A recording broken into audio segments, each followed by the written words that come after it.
शिव की आराधना किसको कहते हैं? कोई कहता है कि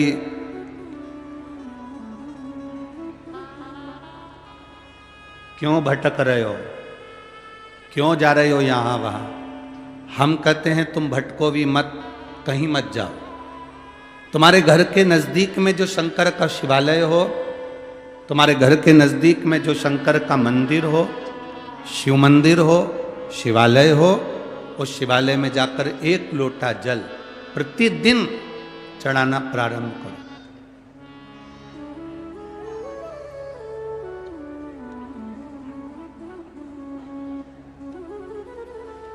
जो प्रतिदिन भगवान शंकर के मंदिर में एक लोटा जल समर्पित करता है, उसका हाथ महादेव पकड़ लेता है, फिर ऐसे ही नहीं छोड़ता, उसको मंजिल तक पहुंचाकर छोड़ता है।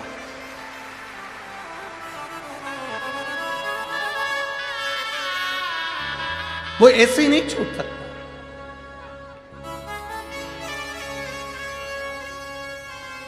आपने अगर उस पर भरोसा करा है,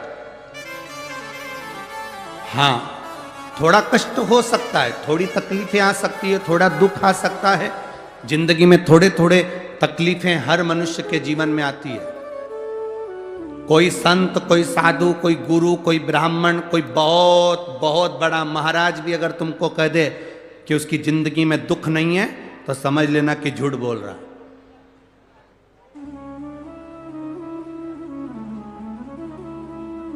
मेरे राम जी महाराज भी इस पृथ्वी पर जन्मे तो उनकी जिंदगी में भी दुख आया। मेरे भगवान कृष्ण भी इस पृथ्वी पर जन्मे तो उनकी जिंदगी में भी दुख आया। माता जानकी भी इस पृथ्वी पर प्रगटी तो उनकी जिंदगी में भी दुख आया। राधा रानी भी इस पृथ्वी पर प्रगटी तो उनकी जिंदगी में भी दुख आया।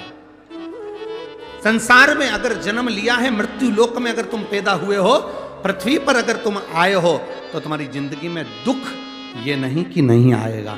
हमारे पूर्व के कर्म के अनुसार हमारी जिंदगी में दुख, हमारी जिंदगी में तकलीफें आती है, पर वो दुख मिटेगा कैसे?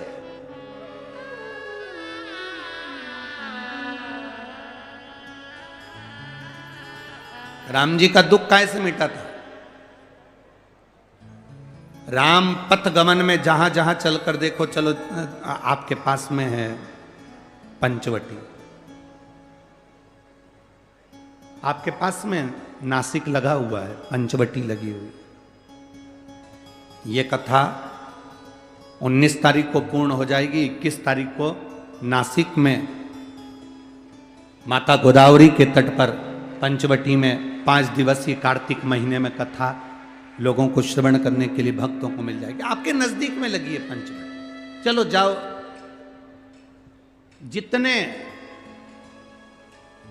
राम जी महाराज अयोध्या से लंका तक गए, उसके बीच में जितने राम जी के मंदिर नहीं है, उससे अधिक शंकर जी के मंदिर हैं। उसका कारण केवल एक है, राम जी जहां रुकते थे वहां शंकर भगवान के शिवलिंग की स्थापना करते थे, पूजन करते थे, और वहां से फिर आगे बढ़ते थे, फिर आगे बढ़ते थे, फिर आगे बढ़ते थे। बिना शंकर की आराधना के, बिना शंकर भगवान को एक लोटा जल चढ़ाए बिना मेरे राम जी महाराज आगे बढ़ते ही नहीं थे। भगवान कृष्ण के जीवन का चरित्र उठाकर देखो। मेरे ठाकुर जी का नियम था, एक लोटा जल चढ़ाए बिना कृष्ण आगे बढ़ते नहीं थे। श्री दशरथ जी महाराज के जीवन चरित्र को उठाकर देखिए। सूर्य नारायण भगवान को जल और शंकर भगवान को जल चढ़ाए बिना दशरथ जी महाराज आगे बढ़ते नहीं थे। श्री जनक जी महाराज के चरित्र को उठाकर देखिए। एक लोटा जल चढ़ाए बिना जनक जी महाराज अपनी सभा में नहीं जाते थे।